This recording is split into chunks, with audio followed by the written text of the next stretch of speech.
Welcome to Tavisha education ज्ञानम सुंदरनगर। तो आज हम डिस्कस करेंगे पॉलिटिकल का एक टॉपिक है जो बहुत इंपॉर्टेंट है। इसमें हम डिस्कस करेंगे जो महत्वपूर्ण शब्दावलियाँ जो पार्लियामेंट में हम जो शब्द यूज करते हैं तो वो हम आज डिस्कस करेंगे। तो जो फर्स्ट हमारा जो शब्द है यूज किया जाता है वो होता है स्थगन, एडजर्नमेंट। अब जो एडजर्नमेंट है ये क्या शब्द है? तो ये सारे शब्द जितने भी है 10-12 ये हम डिस्कस करेंगे जो हम यूज करते हैं पार्लियामेंट में। तो जो फर्स्ट है स्थगन, एडजर्नमेंट। अब एडजर्नमेंट क्या होता है? जैसे लोकसभा या राज्यसभा में कोई बैठक चल रही होती है ना, और जो लोकसभा अध्यक्ष है या राज्यसभा का जो अध्यक्ष होता है, लोकसभा के अध्यक्ष को स्पीकर बोलते हैं ना, और राज्यसभा के अध्यक्ष को चेयरमैन। तो अगर उनको लगता है कोई बैठक चल रही होती है और उनको लगता है कि बैठक का जो संचालन है अच्छे से वो बैठक नहीं चल रही है, जैसे आपने देखा भी होगा कि जो विपक्ष वाले हैं शोरगुल मचा रहे हैं, तो अध्यक्ष को लगता है कि बैठक की कार्यवाही अच्छे से नहीं चल रही है तो वो उस बैठक को क्या कर सकता है? स्थगित कर सकता है, मतलब वो उस बैठक को समाप्त कर सकता है। अब वो जो बैठक है उसको कुछ टाइम के लिए, कुछ घंटों के लिए, कुछ दिनों के लिए या अनिश्चित काल के लिए उस बैठक को समाप्त कर सकता है। ठीक है, तो उसके लिए शब्द यूज किया जाता है स्थगन। ठीक है, तो स्थगन क्या हुआ? बैठक को समाप्त किया जाता है किसके द्वारा? लोकसभा या राज्यसभा के अध्यक्ष के द्वारा। ठीक है, तो फर्स्ट शब्द हुआ आपका एडजर्नमेंट। दूसरा शब्द है सत्रावसान। अब सत्रावसान क्या होता है? पहले तो आपको पता होना चाहिए कि सत्र क्या चीज है। तो जो पार्लियामेंट में सत्र बोला जाता है जो बैठकें होती है, ठीक है, तो सत्रावसान क्या होता है? सत्रावसान होता है जो एक साल में 2 बैठकें होना जरूरी होता है ना, और बैठक के जो बीच का समय अंतराल होता है वो होता है 6-6 महीने का। ठीक है, तो 2 बैठकों के बीच का जो समय होता है उसको बोला जाता है सत्रावसान या प्रोरोगेशन। ठीक है, और ये राष्ट्रपति के द्वारा किया जाता है। थर्ड हमारा शब्द है विघटन, डिसोल्यूशन। अब विघटन क्या होता है? विघटन का अर्थ होता है, अगर आपने सिंपल शब्दों में देखना है तो इसका अर्थ होता है पुनः चुनाव। ठीक है, नए सिरे से दोबारा चुनाव। अब जो विघटन होता है ये राज्यसभा का विघटन नहीं होता है, जैसे हमने पीछे भी डिस्कस किया है, पूरा हमने किया है राज्यसभा लोकसभा, तो उसमें हमने देखा था कि जो राज्यसभा है उसका विघटन नहीं होता है, मतलब वो क्या होता है? वो स्थायी सदन होता है, उसका विघटन नहीं होता है। विघटन किसका होता है? वो होता है राज्यसभा का, सॉरी लोकसभा का। राज्यसभा का विघटन नहीं होता है, किसका होता है? लोकसभा का विघटन होता है। ठीक है, दो विघटन क्या हुआ? दोबारा से चुनाव। ठीक है, अब ये जो आर्टिकल है विघटन से संबंधित वो होता है आर्टिकल 85। और विघटन की घोषणा कौन करता है? तो ये की जाती है राष्ट्रपति के द्वारा। अब राष्ट्रपति भी कब करता है विघटन की घोषणा? जब जो सरकार है वो क्या करती है? अगर वो बहुमत खो देती है। फर्स्ट कंडीशन ये है कि अगर बहुमत खो देती है, और दूसरा है कि मंत्रिपरिषद अगर खुद राष्ट्रपति को कहे, तो ये तो 2 कंडीशन है जब राष्ट्रपति के द्वारा ये जो लोकसभा है उसका विघटन किया जाता है। तो विघटन का क्या हुआ? दोबारा चुनाव। ठीक है, अगला शब्द है हमारा प्रश्नकाल, क्वेश्चन आवर। तो जो हमारी जो पार्लियामेंट में जो बैठकें शुरू होती है संसद में, तो वो शुरू होती है 11 बजे से। ठीक है, तो 11 बजे से शुरू होती है, तो 11 से 12 मतलब बैठक का जो पहला घंटा है उसे बोला जाता है प्रश्नकाल। मतलब इसमें होता क्या है? जो मंत्री इसमें प्रश्न पूछे जाते हैं। ठीक है, जो सांसद है वो प्रश्न पूछते हैं, अन्य जो मंत्री हैं वो प्रश्न पूछते हैं सांसदों से। ठीक है, तो इसमें प्रश्न पूछे जाते हैं, और प्रश्न भी 2 टाइप के होते हैं इसमें, एक स्टार्ड क्वेश्चन और एक अनस्टार्ड क्वेश्चन, मतलब तारांकित प्रश्न, और दूसरे होते हैं अतारांकित प्रश्न। अब इन दोनों में क्या अंतर है? जो तारांकित प्रश्न होते हैं इसका उत्तर देना पड़ता है मौखिक रूप से, जैसे मैंने अभी क्वेश्चन किया, दूसरे को आंसर तभी देना पड़ेगा। ठीक है, तो इनको बोला जाता है तारांकित प्रश्न, मतलब मौखिक रूप से इनका उत्तर देना होता है उसी समय। और जो दूसरा शब्द है वो होता है अतारांकित प्रश्न, अनस्टार्ड क्वेश्चन, मतलब इसका जो उत्तर है वो लिखित रूप में दिया जाता है। ठीक है, मौखिक रूप से नहीं बल्कि लिखित रूप से इसका उत्तर दिया जाता है। तो ये आपका प्रश्नकाल। इसकी टाइमिंग आपने याद रखनी, क्योंकि ये पूछते हैं कि प्रश्नकाल का समय क्या होता है। तो शुरू में है ना 11 से 12 बजे तक होता है प्रश्नकाल। ठीक है, फिर अगला है हमारा शब्द शून्यकाल, 0 आवर। ये बहुत बार पूछते हैं एग्जाम में कि जो शून्यकाल है उसका समय कितना होता है। तो 11 से 12 हुआ आपका प्रश्नकाल और 12 से 1 बजे तक होता है 0 आवर। मतलब इसमें भी क्वेश्चन पूछे जाते हैं। ठीक है, लेकिन इसमें प्रश्न पूछे जाते हैं अविलंब प्रश्न। अब अविलंब प्रश्न क्या हुए, मतलब उसी टाइम उत्तर देना होता है इसमें क्वेश्चन क्या आंसर। ठीक है, तो मतलब इसमें यूज किया जाते हैं, मतलब तभी इसका उत्तर देना होता है। लेकिन ये जो शब्द है ना, ये वास्तव में ये शब्द जो शून्यकाल है ना, ये दिया है मीडिया के द्वारा। मतलब जो हमारे जो संविधान है ना उस इसमें इस शब्द का उल्लेख नहीं है। ठीक है, तो इन दोनों की टाइमिंग आपने याद रखनी है। जैसे प्रश्नकाल की होती है 11 से 12 और शून्यकाल की होती है 12 से 1। ठीक है, कुछ दोनों में ही प्रश्न जाते हैं, लेकिन जो प्रश्नकाल है इसमें क्या होता है, इसमें लिखित रूप में भी उत्तर दे सकते हैं। लेकिन जो 0 आवर है इसमें लिखित रूप में उत्तर नहीं दिया जाता है, बल्कि उसी टाइम इसका आंसर देना होता है। ठीक है, जो अगला शब्द है हमारा विश्वास प्रस्ताव, कॉन्फिडेंस मोशन। ठीक है, ये कहाँ पर लाया जाता है, संसद में लाया जाता है। ये संसद में आए लोकसभा और राज्यसभा, तो इनमें ये लाया जाता है। मतलब जो सरकार है ना या जो मंत्री परिषद है ये करती है पेश कि हमने 50% से अधिक सीटें हमारे पक्ष में है, तो फिर क्या बनती है, वो सरकार बनाई जाती है। अगला शब्द है अविश्वास प्रस्ताव, नो कॉन्फिडेंस मोशन। अब अविश्वास प्रस्ताव कौन लाता है, ये लाती है विपक्ष वाली जो पार्टी है ना, विपक्ष लाता है इसको।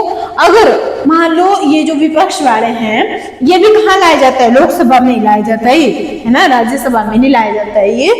तो जो अविश्वास प्रस्ताव है विपक्ष वाले लाते हैं, ये अगर वो साबित कर देते हैं, मतलब 51% अगर उनके साइड हो जाते हैं सीटें, तो फिर क्या करना पड़ता है, जितना भी पूरा मंत्रिमंडल है उनको क्या करना पड़ता है, त्याग पत्र देना होता है। ठीक है, और ये लाया कहा जाता है, सिर्फ लोकसभा में, क्योंकि जो लोकसभा है ये कैसा है, अस्थायी सदन, टेम्परेरी सदन होता है ना। लेकिन राज्यसभा में ये नहीं लाया जाता क्योंकि वो स्थायी सदन है। ठीक है, तो ये कि हमने कुछ शब्द एक बार दोबारा मैं आपको रिकॉल करा देती हूँ। स्थगन क्या होता है, स्थगन होता है बैठक को समाप्त करना। ठीक है, और कौन करता है, ये अध्यक्ष। दूसरा होता है सत्रावसान। सत्रावसान क्या होता है, मतलब 2 बैठकों के बीच का समय, मतलब 6-6 महीने के बाद होती है ना बैठक, 6-6 महीने का अंतर होता है, तो 2 बैठकों के बीच का जो खाली टाइम है उसको बोला जाता है सत्रावसान। तीसरा हमने किया है विघटन। विघटन हुआ दोबारा चुनाव। ठीक है, दोबारा सदन को पूरी तरह से खाली करना, और ये कहाँ पर होता है, ये होता है सिर्फ लोकसभा में। थर्ड हमने देखा, और करता कौन है इसकी घोषणा, तो ये करता है राष्ट्रपति। प्रश्नकाल में देखा हमने जो शुरू का जो फर्स्ट आवर होता है 11 से 12 क्वेश्चन पूछे जाते हैं। इसमें 2 टाइप के, एक का उत्तर मौखिक रूप से दे सकते हैं और दूसरे का लिखित रूप से, तारांकित और अतारांकित प्रश्न। फिर हमने शून्यकाल। जो शून्यकाल है ना, ये शब्द किसके द्वारा दिया गया है, मीडिया के द्वारा दिया गया है, मतलब संविधान में इसका उल्लेख नहीं है। इसमें भी क्या प्रश्न पूछे जाते हैं इसमें भी, लेकिन कैसे प्रश्न आएंगे इसमें, अविलंब प्रश्न, मतलब उसी टाइम इनका उत्तर देना पड़ता है। विश्वास प्रस्ताव ये कौन लाता है, जो सरकार होता है ना, सरकार या जो मंत्री परिषद है वो पेश करती है कि 51% सीटें हमारी साइड है ना, और भी वो क्या बनाती है, सरकार बनाई जाती है। अविश्वास प्रस्ताव ये पेश किया जाता है विपक्ष के द्वारा। ठीक है, अगर वो साबित कर देते हैं अविश्वास प्रस्ताव, तो जितना भी पूरा मंत्रिमंडल है उसको त्याग पत्र देना पड़ता है, और ये कहाँ लाया जाता है, सिर्फ ये लोकसभा में ही लाया जाता है। फिर अगला शब्द है हमारा स्थगन प्रस्ताव, एग्जॉर्नमेंट मोशन। अब एक हमने देखा था स्थगन, ठीक है, एग्जॉर्नमेंट, इन दोनों में क्या अंतर है, जैसे ये होता है सिंपल कोई बैठक को समाप्त करना है ना, कुछ टाइम के लिए, कुछ दिनों के लिए या अनिश्चित काल के लिए। अब इसमें क्या होता है, ये लोकसभा या राज्यसभा कहीं भी लाया जा सकता है। इसमें क्या होता है, जैसे मान लो कोई बैठक चल रही है, लोकसभा की चल रही है या राज्यसभा की चल रही है, मतलब उस कोई भी टॉपिक है और डिस्कशन चल रही होती है, लेकिन बीच में क्या होता है, कोई नया मुद्दा आ जाता है, ठीक है, और सबको लगता है कि ये जो मुद्दा है नया, ये पुराने मुद्दे से ज्यादा मतलब इम्पोर्टेंट है, तो फिर अगर 50% अगर जो मंत्री है ना वो इसकी साइड हो जाते हैं कि ये मुद्दा इससे ज्यादा इंपॉर्टेंट है, तो फिर क्या करते हैं, जो भी पुराना मुद्दे पर जो डिस्कस कर रहे होते हैं उसको बंद किया जाता है, उसको समाप्त किया जाता है, और जो नया टॉपिक है, जो नया मुद्दा है उस पर डिस्कस की जाती है, ठीक है, और निर्णय लिया जाता है। तो इसको बोला जाता है एडजॉर्नमेंट मोशन। इन दोनों को अंतर याद रखना है। इसमें आएगी सामान्य एडजॉर्नमेंट क्या होगा, सिंपल कोई बैठक को समाप्त करना, लेकिन इसमें क्या होगा, कोई नए मुद्दे, मतलब जो पुराना मुद्दा है उसको बंद किया जाता है और नए मुद्दे पर डिस्कशन किया जाता है और निर्णय लिया जाता है, ठीक है, क्योंकि आपका एडजॉर्नमेंट मोशन। अब एक शब्द आता है बजट सत्र, ठीक है, तो आपको नाम से भी लग रहा है, पता है ना बजट, तो बजट से रिलेटेड इसमें डिस्कशन होती है, और जैसे कि नए साल के लिए बजट से रिलेटेड होता है कि लोग उस पर चर्चा करना, उसको बनाना, उससे रिलेटेड होता है। और ये होता कब है बजट सत्र, तो होता है फरवरी के जो 2nd या 3rd वीक के मंडे से शुरू होता है ये बजट सत्र, ठीक है, और इसमें डिस्कशन होती है बजट से रिलेटेड। और अगला शब्द है हमारा धन विधेयक, मनी बिल, ठीक है, तो ये भी नाम से लग रहा है पता आपको, मनी मतलब धन, पैसों से रिलेटेड होता है, पैसे निकालना, जमा करना, है ना। और इसका आर्टिकल है 110। जो मनी बिल है ये मेन पावर होती है इसको लोकसभा के पास, मतलब जो मनी बिल है ये घोषित कौन करता है, लोकसभा अध्यक्ष घोषित करता है, और मेन पावर भी किसकी होती है, लोकसभा की होती है। जैसे अब जो राज्यसभा है उसको दे जाते हैं 14 दिन का टाइम, है ना, अगर वो पास करते हैं तब भी ठीक है, अगर वो पास नहीं करते हैं तब भी 14 दिन के बाद क्या हो जाता है, वह अपने आप स्वतः पारित हो जाता है। तो मेन पावर है मनी बिल में लोकसभा के पास, ठीक है। अगला है फिर वित्त विधेयक, फाइनेंशियल बिल, ये भी पैसों से रिलेटेड है, मतलब फाइनेंस से रिलेटेड काम होते हैं इसमें, और इसमें भी पैसों से रिलेटेड है ना। आर्टिकल है इसका 117। पर मेन जो फाइनेंशियल बिल है ये रिलेटेड होता है जो नए साल में नए टैक्स से रिलेटेड होता है, कोई उनमें चेंज करना या नए टैक्स लगाना, तो वो होता है फाइनेंशियल बिल। अब जो मनी बिल है इसमें मेन पावर होती है किसकी, लोकसभा के पास, लेकिन जो वित्त विधेयक है, फाइनेंशियल बिल है, इसमें मेन पावर होती है किसकी, राज्यसभा के पास, ठीक है। और घोषित कौन करता है इसको, मतलब लास्ट में जो पास किया जाता है वो किया जाता है राष्ट्रपति के द्वारा। ये सारे बिल होते हैं लास्ट में राष्ट्रपति के साइन करने के बाद ये पास होते हैं। अब देखो जो फाइनेंशियल बिल है इससे रिलेटेड जो राष्ट्रपति है उसके पास 2 पावर्स हैं, एक तो कि वो ज्वाइंट सिटिंग बुला सकता है, या आर्टिकल 108 का वो यूज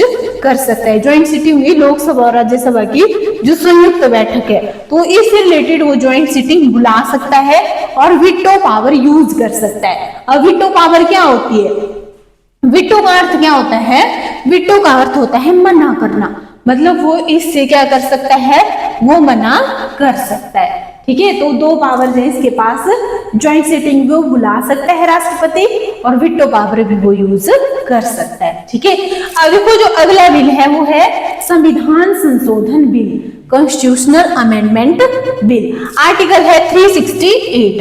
अब ये जो बिल है ये कहाँ पेश किया जाता है, तो पार्लियामेंट में ये पेश किया जाता है, संसद में, मतलब लोकसभा या राज्यसभा कहीं से भी ये पेश किया जाता है, मतलब 2/3 बहुमत होना चाहिए लोकसभा से भी और राज्यसभा से भी। फिर पास कौन करेगा, राष्ट्रपति।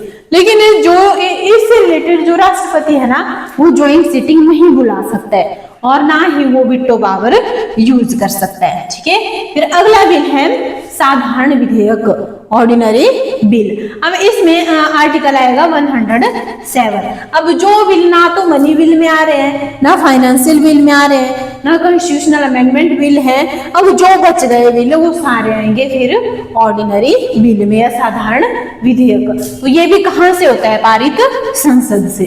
संसद में आ गए आपके लोकसभा भी और राज्यसभा भी, और फिर किसके पास जाता है ये, राष्ट्रपति के पास। अब इसमें क्या होता है, राष्ट्रपति जो साधारण बिल है इसमें ये वो एक पॉकेट विटो यूज कर सकता है। जैसे मान लो कि वो दोबारा जांच के लिए भेज सकता है इस बिल को। जैसे लोकसभा से या राज्यसभा से पास होने के बाद जाता है राष्ट्रपति के पास, तो उसके पास दो ऑप्शन होते हैं राष्ट्रपति के पास कि या तो वो उस पर साइन कर दे, अगर वो साइन कर देता है तो वो बिल पास हो जाता है। दूसरी कंडीशन है कि वो उसको दोबारा जांच के लिए भेज सकता है उस बिल को। अगर वो दोबारा जांच के लिए भेजता है मान लो, और वापिस वो बिना चेंज के दोबारा राष्ट्रपति के पास भेज देते हैं, तो दूसरी बार उसको साइन करने ही पड़ते हैं इस वाले में, है ना।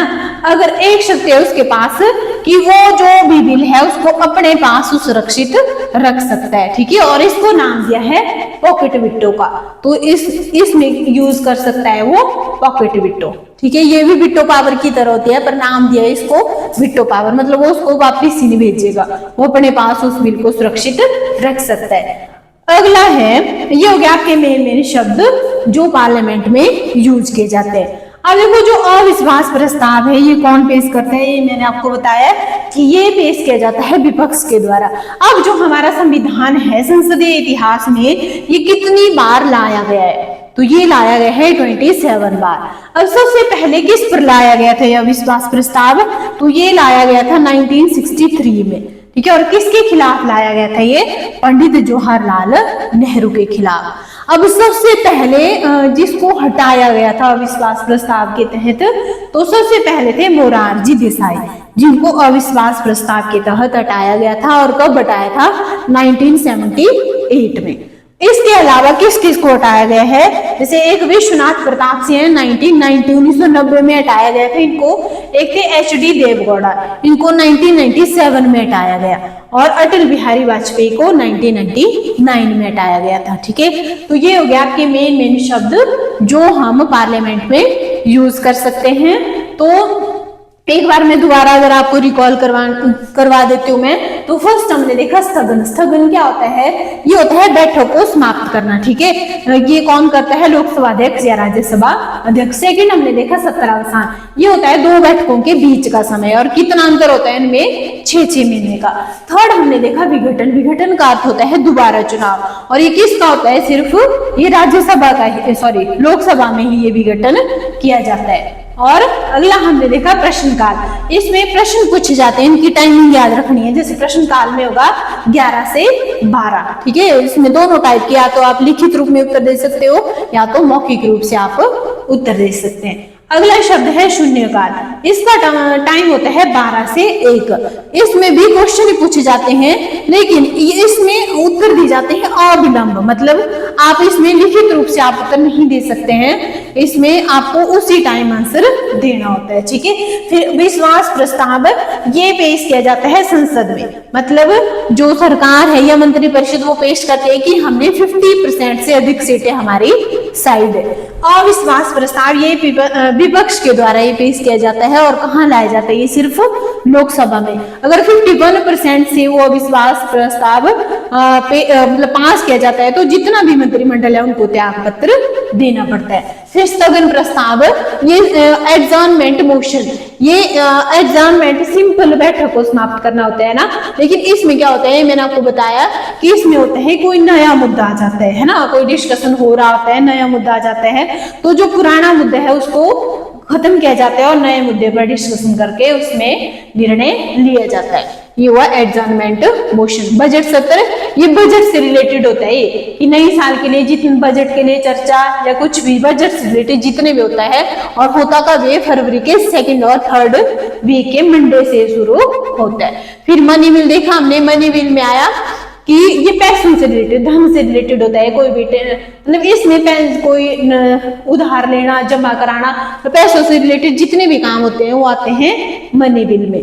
फिर हमने देखा वित्त विधेयक, फाइनेंशियल बिल, ये भी पैसों से रिलेटेड है, लेकिन इन दोनों में अंतर क्या है कि इसमें नए टैक्स से रिलेटेड होता है, टैक्स से रिलेटेड कोई अमेंडमेंट करनी या नए टैक्स लगाने, तो वो फाइनेंशियल बिल। इसमें ये भी आपने याद रखना है कि जो राष्ट्रपति है उसके पास क्या होती है, मतलब ज्वाइंट सिटिंग भी वो बुला सकता है, और आर्टिकल 108 का भी वो यूज कर सकता है। फिर हमने देखा कॉन्स्टिट्यूशनल अमेंडमेंट बिल, तो ये कहाँ से पेश किया जाता है, ये भी लोकसभा या राज्यसभा कहीं से भी पेश किया जा सकता है, और 2/3 बहुमत चाहिए होता है इसमें दोनों का, ठीक है। अगर किसी स्टेट से जुड़ा है तो स्टेट का भी 2/3 बहुमत चाहिए होता है, ठीक है। लेकिन इसमें जो राष्ट्रपति है वो वीटो पावर यूज नहीं कर सकता है और ज्वाइंट सिटिंग भी नहीं बुला सकता है। फिर हमने देखा जो साधारण बिल होता है, तो इसमें भी क्या होता है, ये भी संसद में पेश किया जाता है और पास कौन करता है, राष्ट्रपति। और इसमें राष्ट्रपति के पास है कौन सी पावर, वीटो पावर। ठीक है, फिर लास्ट में हमने देखा कि कितनी बार ये लगाया गया था